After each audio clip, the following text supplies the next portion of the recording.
tidak berani mengucapkan suatu hukum itu bid'ah, atau dia tidak meyakini perbuatan itu bid'ah. Itu sesuatu yang berbeda loh.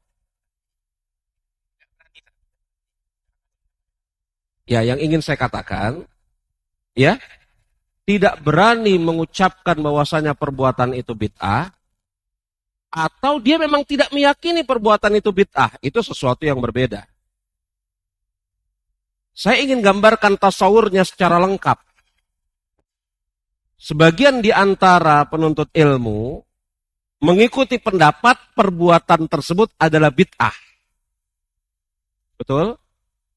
Kemudian pada sesi tanya jawab, datang suatu pertanyaan terkait perbuatan tersebut, dan ustadz menjawabnya, ini bukan perbuatan bid'ah.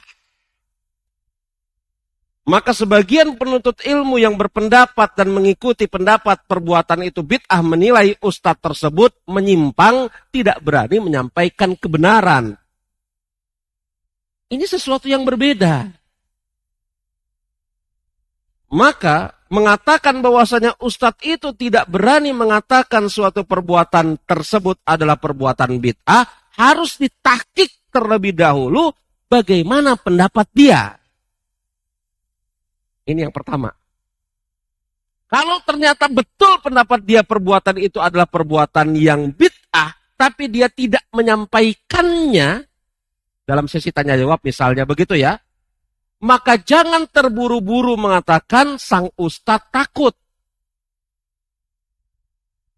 Karena apabila seorang muslim kepada muslim yang lain diperintahkan untuk berbaik sangka, apalagi seorang muslim dalam kurung murid di hadapan muslim yang lain dalam kurung ustadznya. Ya. Maka hendaklah kemudian dia membayangkan kira-kira sang ustadz yang berpendapat perbuatan tersebut bid'ah tidak mengatakan bid'ah pada kesempatan ini, apa sebabnya? Jangan-jangan memperhatikan maslahat dan madarat majelis tersebut. Karena tidak setiap kebenaran harus diucapkan pada saat itu. Kalau kita buka kitab Sahih Bukhari, Kitabul Ilm, Abu Hurairah radhiyallahu anhu mengatakan, saya punya 3 karung perbendaharaan hadis. Yang saya sampaikan hanya 1 karung. Yang 2 belum saya sampaikan. Bukan tidak disampaikan, belum. Kalau aku sampaikan yang 2 karung ini, pada saat ini, maka niscaya akan terlepas kepalaku dari badan. Hah? Itu sebagaimana wasiat Rasulullah kepada Abdullah bin Abbas. Ketika kemudian Rasul mengatakan tentang kabar gembira seseorang yang bertauhid, maka akan masuk surga. Maka Ibnu Abbas atau Abdullah bin Mas'ud mengatakan, ya Rasulullah, bolehkah aku kabarkan ini kepada manusia? Maka Rasul mengatakan, jangan engkau kabarkan kepada manusia. Aku khawatir mereka semata-mata bersandar kepada ucapan kalimat tauhid tanpa realisasiannya dan menganggap itu cukup untuk masuk ke dalam surga. Maka apa yang terjadi? Diam sahabat ini. Diucapkan kapan? Ketika mau mati. Karena khawatir kalau dia diam sampai mati, hadis agung ini hilang dengan sebab kematiannya. Ini menunjukkan tidak setiap kebenaran harus diucapkan pada saat itu. Ada pertimbangan-pertimbangan lain. Untuk kemudian ta'an atau meram, yakni ustadz ini nggak berani, ini harus penuh dengan sikap kehati-hatian. Tanya, ustadz, bukankah antum berpendapat perbuatan ini bid'ah? Lalu kenapa antum tadi tidak menjawab? Apa pertimbangannya?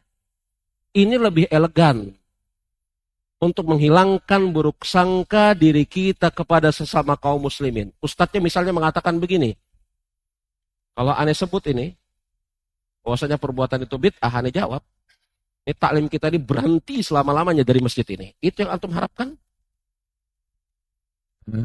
Itu kan? Ya enggak Ustadz. Nah makanya aneh enggak sebut.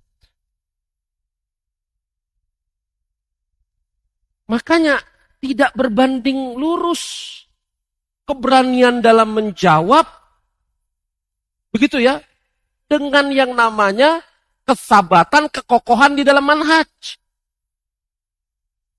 Tidak mesti orang yang berani ngejawab, apapun dijawab, blak, blak, blak, blak, blak, blak. Semuanya saya serahkan kepada Allah Subhanahu wa Ta'ala, yang terjadi, terjadilah. Oh, itu kokoh manhajnya. Enggak. Ada sebagian orang yang modelnya kayak gini. Pokoknya semuanya dijawab. Ini, apapun yang terjadi nanti terjadilah. Bukankah Allah Subhanahu wa Ta'ala akan menjaga orang yang membela agamanya? Lalu kira-kira bagaimana kita berhadapan dengan larangan Rasul untuk menyampaikan hadis tentang keutamaan kalimat tauhid? Hah? Maka tidak berbanding lurus orang yang berani menjawab itu identik dengan kokohnya manhaj dia. Enggak.